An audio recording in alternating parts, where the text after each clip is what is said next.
What is up, y'all, and welcome to the Azariah Podcast. My name is Pedro, the host and producer.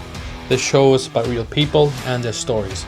Stories that shake you up and change you. On today's episode, well, to be honest, I'm not sure if I can call this a podcast episode. So we recently had the pleasure of traveling down to Bolivia, visiting some friends, and I got the chance of touring somebody's farm.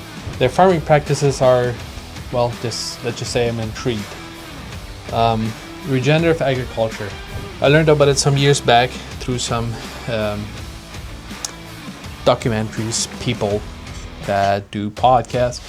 Back to Eden Gardening being one of them, and it's a couple documentary shows. Very interesting, worth watching. Kiss the Ground is one of them.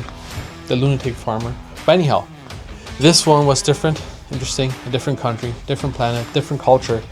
So, yeah, I think I'm going to release this as a podcast episode. And it's kind of, I'm not sure if I can call it a podcast episode, but it's kind of like a documentary, but amateur documentary, probably, possibly. Anyhow, enjoy. Let me know what you think at the end and what your takeaways from it. Boom, let's go.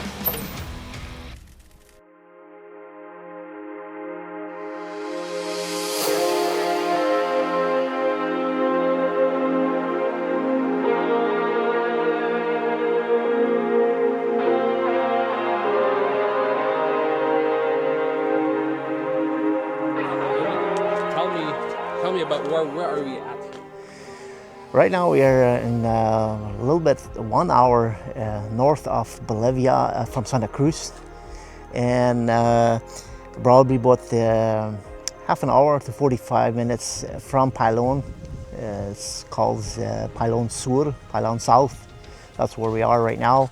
And this area called Caña Larga, in between on the ranch here from Nueva Venecia. That's what this ranch calls right now. And yeah, this is where we at right now. Okay. So what inspired you to buy this ranch? Well, definitely it was for investment and also for enjoying the nature. I would say probably also for enjoying what you have here, what you can do all on a ranch, right? So you can do various things. What you can do here. Right now we're looking at soya, what we're planting here. So, but yeah, for investment and also for enjoying it as a family. Okay. So, a question I have is, somebody might ask, why Bolivia? Bolivia's volatile economy, not very safe. Why did you think it was a good investment here? Yeah, Bolivia, that's a good question, because we're hoping for a good, we're not hoping, we're having a good government right now. It was, for the last 20 years, was very, very bad. The investment was not the best idea at that time, what we thought, but right now it looks really promising. Bolivia, first of all, the economy is growing. It's have improved already since October.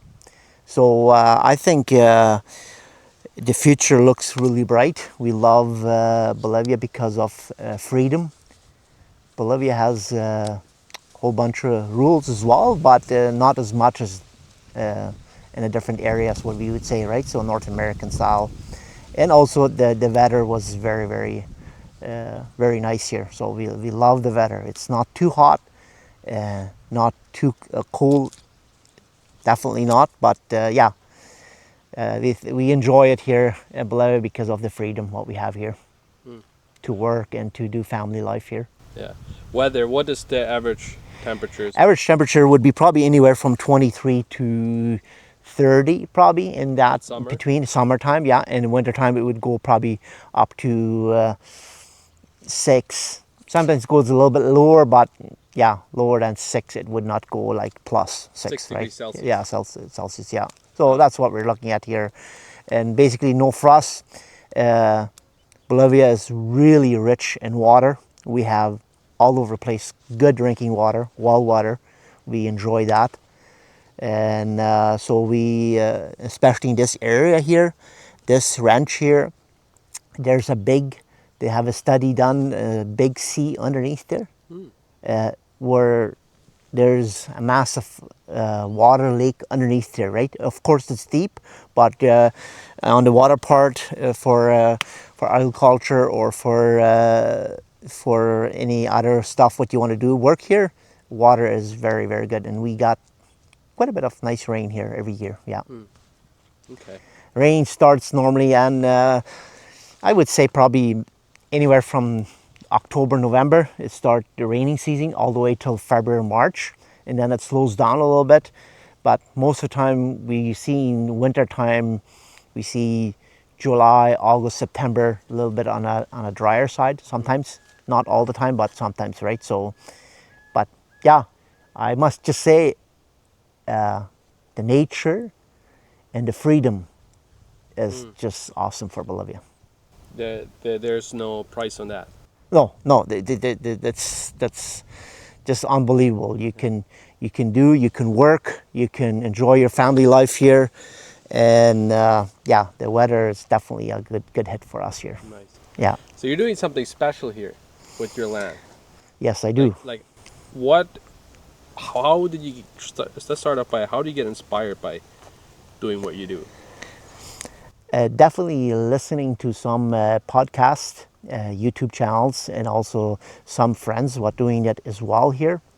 And I'm not there yet, but we're trying to get more out of this piece of land what we have here, that we can get more product out of there, and also to, how should I say it, to make the grounds better what is here, you know, so that we can get more out of there if to improve it. There's different things. You were asking different things what we're doing here. I'm trying to do lots of covering. That's my biggest goal right now. Like cover crop. Yeah, cover crop what we're trying to do. I try to do it every year, so that we can see the improvement on our dirt, on our soil, everything, and around our plants as well. So, and definitely I see a big change, big change. Sometimes we have times of no rain in 2 weeks, 3 weeks, and doesn't affect my crop, my cash crop, right? So what you see here right now, so that it's workable, it's nice. Who are some people, like you say you listen to some podcasts, some online personalities, who are some people that... There was a couple once. What was Gabe Brown from North Dakota, United States, had a good podcast on how to do agriculture, on improving your soil and cover crop. That's one of them, and also John Camp from Ohio. Those two inspire me a lot to do this kind of improvement, to try it out. Definitely have to do with cost involved, but I think in the long run, I would say it like this: the soil is there, and God gave us the piece of land here to improve it, and it has everything in there if we do it right. You know what I mean? Like, if we just treat it to get money out of there and just to get more, I think if we treat the dirt right and the soil what is there, I think we can get everything out of there. Because as soon as you have your soil covered all the time, that means I get more nitrogen into my soil, through the plants, into the root system, and I have had a big difference, seen already the big difference on my soil already, and I have it now begin 2 years now what I'm running this year. So I think in another couple of years, according to those guys, what I saw on podcasts, would be a 3 to 5 year term, I will see a huge difference. So where I'm at, where I'm wanted to go at is less chemicals to spray on. I want less spraying, more natural, and it's possible if we treat the soil the way it's supposed to be, the way God designed it. God tells us very clear that everything is there what you need. You know what I mean? Like, we don't need to go look for all kind of bio stuff, biochemical, all that kind of stuff. What we always buy, and we have it there, you know. So this is my second year where I have this cover crop on here, and I see a huge difference already. Really? Yeah, and not just on the soil, and also on my my chemicals. What I bought last year, I had quite a bit more expense than this year, because I think the cover crop holds the what should I say, Moisture? yeah, the all the insects what we have here, less to cool, and my plants are looking more healthier like this way, you know. So you're thinking like with having stronger soil, you will have less pest, like diseases and pests, like 100%. bugs. There's Really? not, that's not even a question. Wow. Yeah, you don't. Why do you think that is? Because I think what we sometimes do is we stress our soil, and we don't feed that back into the soil. We just take it off, and we don't treat the soil as supposed to be. Because what happens when you diss a soil? It right away covers up. God plans it like that. God designed it like that, that we're supposed to. It's covering Himself because He made the earth. If you diss it up or till it or whatever, all of a sudden you see all kind of weeds growing there. It's nature. It wants to cover up. Why? As soon as the sunlight comes onto the plants, it creates something in there that goes back into the soil. Okay. And that way we have it nitrogen. And what we do is normally we go and buy fertilizer, expensive fertilizer, and pay those big companies to bring it out here. And we know it's there. I see it. There's no question about that. Because it's the more covering you have, the more you get into the dirt, into your grounds, into your soil. Okay. Less tillage. Of course, I have nothing against tillage. I think you have to do it once in a while, especially if you want to level it out. You might see some uncovered spots here. That has to do with water spots staying on my fields here still. But and overall, once you have it nice and level, after that, I say don't need to do any more tillage. Okay. Why do you think not more people are doing this? Like, because one thing that you said earlier, you pay attention to your ground. But why don't more people see that? Like, pay attention to, and not recognizing that they need to do that might actually be beneficial for them. That's a good question. Why don't people do that more? I don't know. Maybe they don't study. Maybe they don't go and look. And I try to keep data on my soil, what I do there, and I notice different things. And why would I not do it if it's there? Why would I go pay big companies to bring me all the fertilizer and all the chemicals out here to control? And it seems like every year, it seems like as soon as we put one kind of chemical on this plant here, this weed, that means next year I won't probably not be able to spray this because it doesn't work anymore, because the chemicals, we have to make it always stronger and stronger, you know. And if I can do it by natural covering, why wouldn't I do that? And why don't people do that? I think they're starting. I think they realize that, you know what, I'm spending a whole bunch of money on fertilizer, on chemicals, what I don't need to. My cover crop helped me this year to do spraying probably about 20% less already the second year. So that means next year I'm hoping for less chemicals, and thank you that I don't have to do any fertilizer on this ground, because it is all in there, and I want to keep it like that, you know. Okay. I want to keep the dirt, the grounds and the soil nice and fresh, healthy.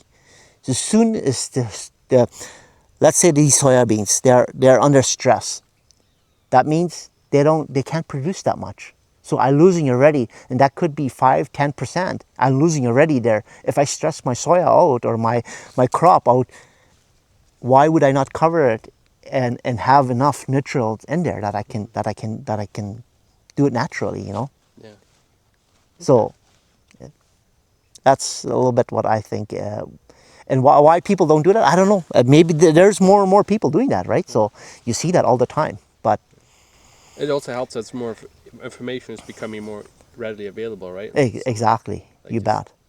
some Yeah, people that try it, and then I would say this is like this. Whoever does agriculture anywhere in the world, I would definitely encourage you to do look at your soil and see what can you do differently. And one thing is that you cover your soil, do minimum tillage.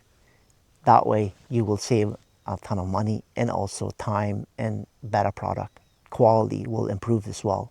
Quality will improve. well, it also means that will reduce your stress and improves your life, right? As a person. Exactly, 100%.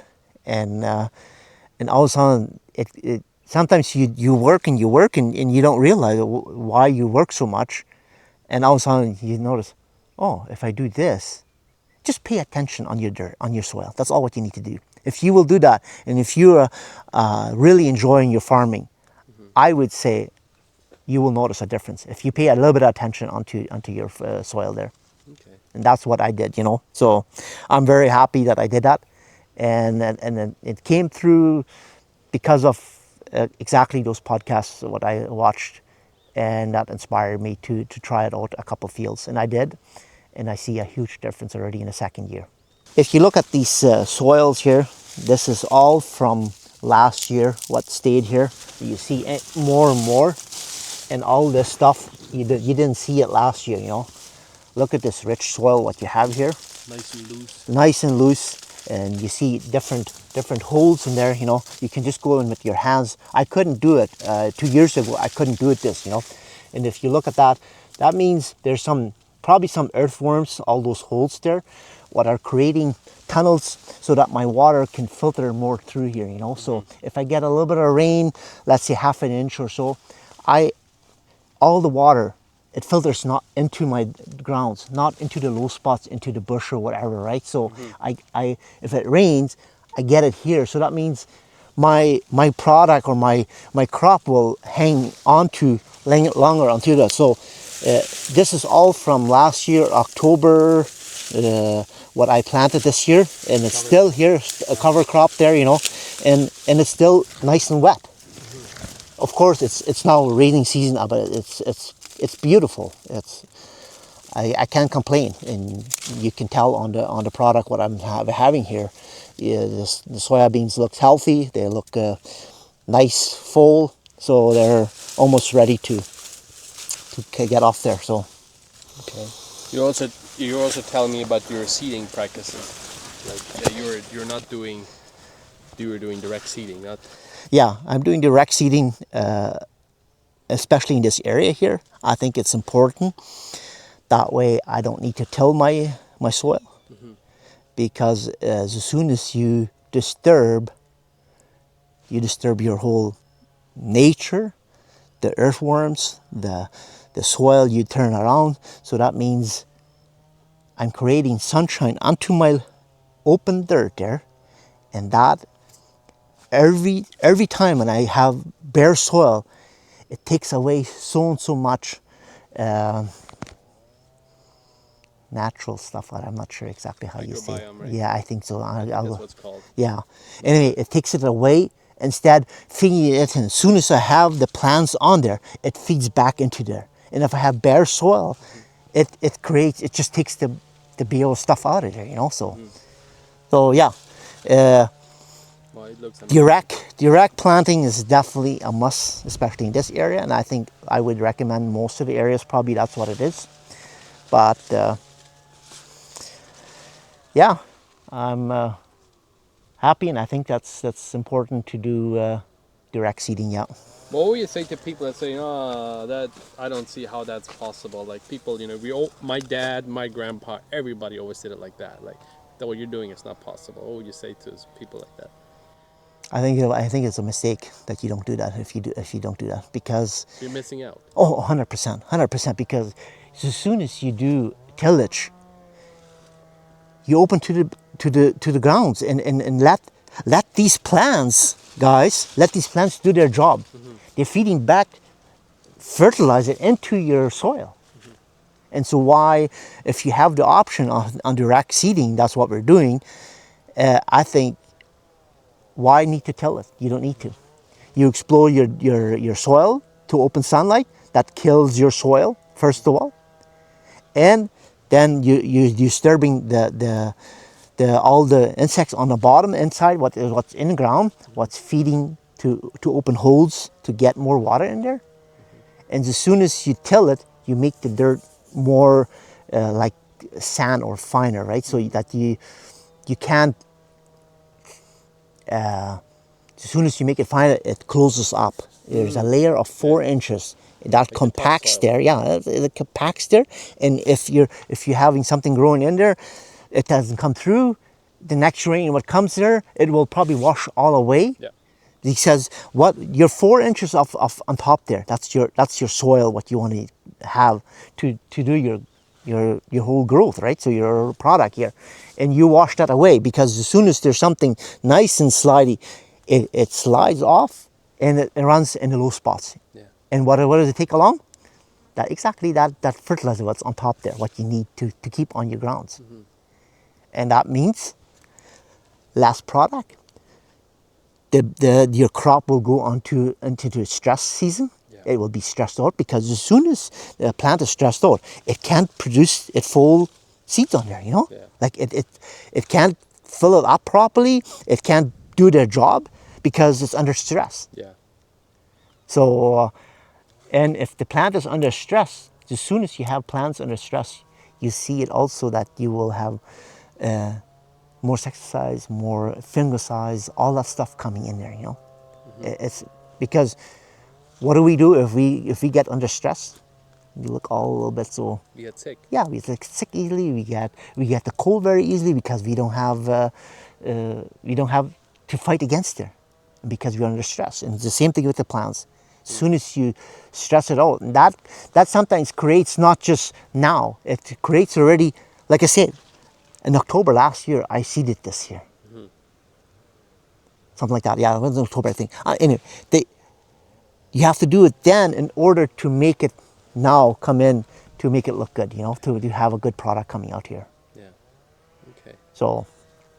Well, in the problem that you see as farm, and anywhere almost you look at it, farming, it's good for a few years. When you take the bush out, you start farming, and then some years later they have to start a new area.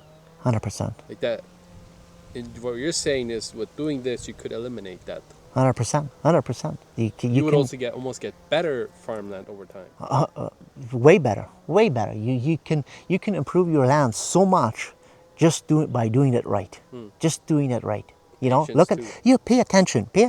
Make notes. Why is that area so brown, or why are you spending so much money into that? I think it's important that we pay attention to our grounds, what it's doing. Look at the rain season. Look at the different, whatever in which area you are. But I think you can do lots through that, to direct seeding, cover crop all the time, and also to eliminate your chemicals, what you put onto your beans.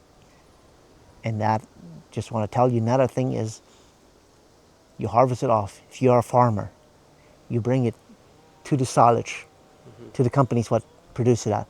That goes back onto the shelf where most of the people buy their product from. That means we get better food. 100%. Okay. 100%, because it goes back onto the stores, supermarkets. That's where we buy it, and we are wondering why we have so much sickness around us. You know what I mean? Like it's just it's a long big wheel what we can turn around and make the world better. Yeah. That's our job, right? That's our job, exactly. And also that you can see in years to come that your kids, your grandkids, they have all a better future. Yeah. I think we are sometimes way too straight not to care too much about our soil here, what we have here. Well, in Proverbs it says, a godly man leaves inheritance for his children's children. And we often think it's money. Yeah, It is to yeah, because to that's an extent. what we're doing. Like I said, we're doing it as an investment, Yeah. but in the same time, you can do so much difference on your soil there. Even if my dad always tilled it, I thought it was always so nice and brown, Yeah. it was beautiful, But at that time, they didn't know better. Yeah. They didn't. And do I blame them? No, I don't blame them. But if you hear this message, try that out. Try to do that. I went a little bit off for it. Like I did some research because my background was in trucking, Yeah. and I wanted to do like a presentation about mental health of truck drivers Yeah. because everybody knows it's bad. Now I wanted to know suicide rates among truck drivers. And I'm like, okay, it's bad, but then I was like, okay, what's the highest suicide rates? And I was surprised to find out the highest suicide rates among farmers Really? around the U.S. and Canada. And then I read about it. I read more, and it said like it's exactly that. Like your upfront cost is so high, and then you don't get good yields. Yeah. And I think, and then I watched a documentary about it. There's a few good documentaries on Netflix, and it talks about that. And this person I forgot his name, but does similar things what you do. He just said like you can eliminate it by protecting the ground, like what you're doing, and then you eliminate your stress, and your mental health goes down because if your mental health is bad, everything is maxed out, everything is on payments. Yeah. You bet. You get sick. Yeah. It's tough. Yeah, awesome. I'm wondering, like, and you talked a little bit about God. Like, how does your faith and doing this go hand in hand somehow? Yes, of course. It should be, and it should be. Like, what has this taught you about God?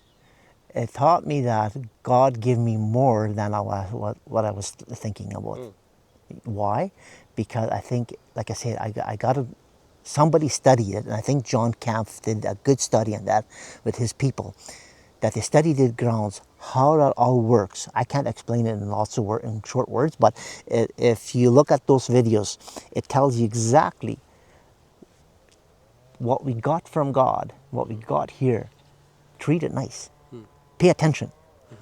You know, and God will bless you for that. That's for sure. I have no doubts about that. But doing it faithfully, you have to sometimes make decisions. What doesn't look like okay, yeah, that's not the right way to do it. But sometimes you have to do it, right? So and of course, every day try to do your best, right? Try to do your best. You won't always be fulfilled or something like that, right? Yeah. But at least try it, right? So, and if you hear something and if you see something, this what I'm doing here, it works.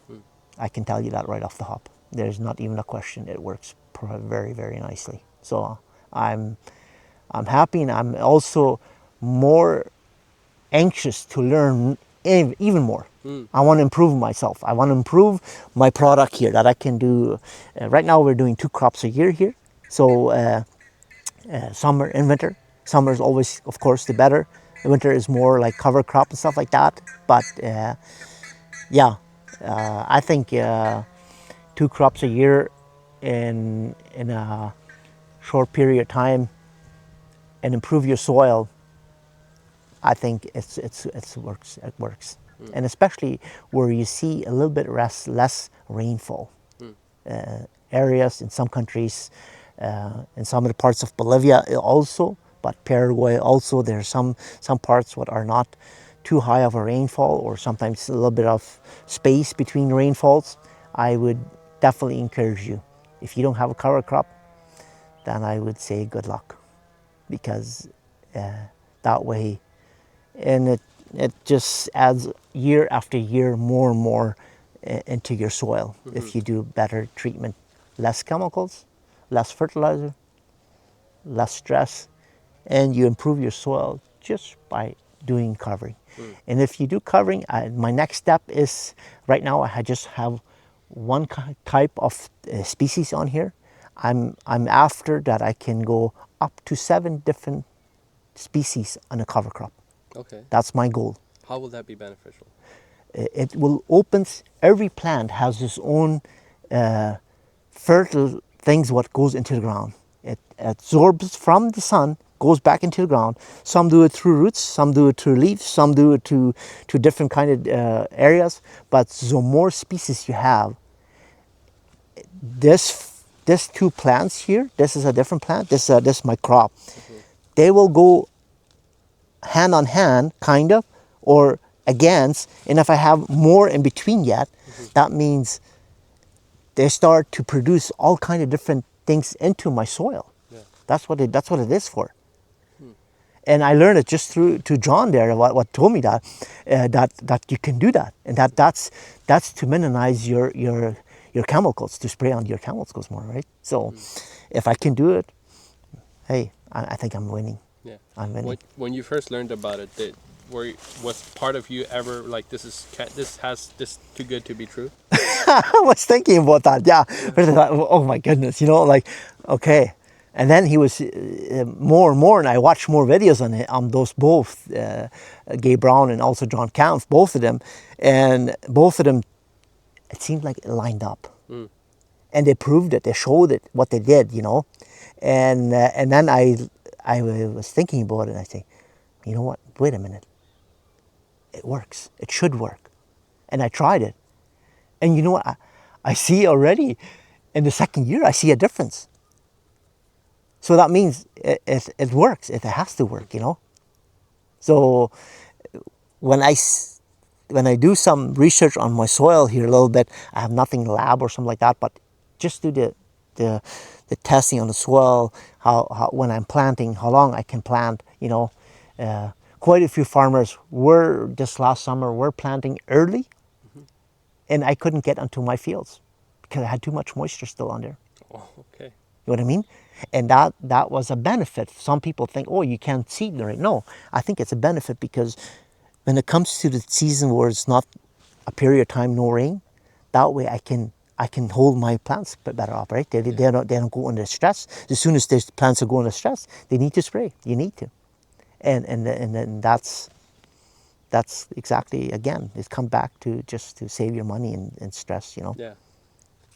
I think in 5 years, I can almost see myself a guaranteed crop every year. No matter the weather. Exactly. Because I will improve my soil so much that I can seed when the rainy season. It will go through because I will have less stress on my plants. I will have enough moisture in my ground. And if I have a good, healthy plant, that tells me just right off the hop that it produces good. It will. And I'm trying to get my yield up as high as I can because it's there. So I think it has to do with a couple of years. I said that you have to be careful, or you have to wait a little bit. In a couple of years, you will see a huge difference. That's what I think, because well, and it's not my highest soybeans last year was this height. That was my highest soybeans last year. And look at now. Know what I mean? Yeah. This was my highest. Almost double the height. And this farm was round down quite a bit when I bought it, and I have to build it up. And I think I'm way on my way. I need to go a long way yet, improve every year as much as I can, but that's the result. The result is here. I don't have to brag too much. The result is here. The way they say, the proof is in the pudding. Exactly, yeah. The proof is in the pudding, yeah. So, yeah. For me, it's important that we do take care of our soil. And it makes sense. Like, well, you could tell. Yeah. You could tell, right? So, the crop last year was not too good, and I was trying to level stuff out and stuff like that. But this year, I'm anxious to put more in this winter. To try more? Yeah, you bet. Nice. Yeah, and thanks to those guys what are studying those. Yeah. John Camp and Gebron. Hey guys, thank you very much. I know we're far away from North America, but I would definitely love to have you guys one day over and come take a look, you know, and give and bring me some more ideas. Bring me some more what we can improve here, because the soil is rich here. We have lots of fertile stuff in here as long as we treat it nicely, properly. So we'll have to tag him in the video. Maybe hopefully one day maybe they can come and take a look and see what we're doing here and give us more. Yeah, I would definitely want to have them over here. That would be awesome.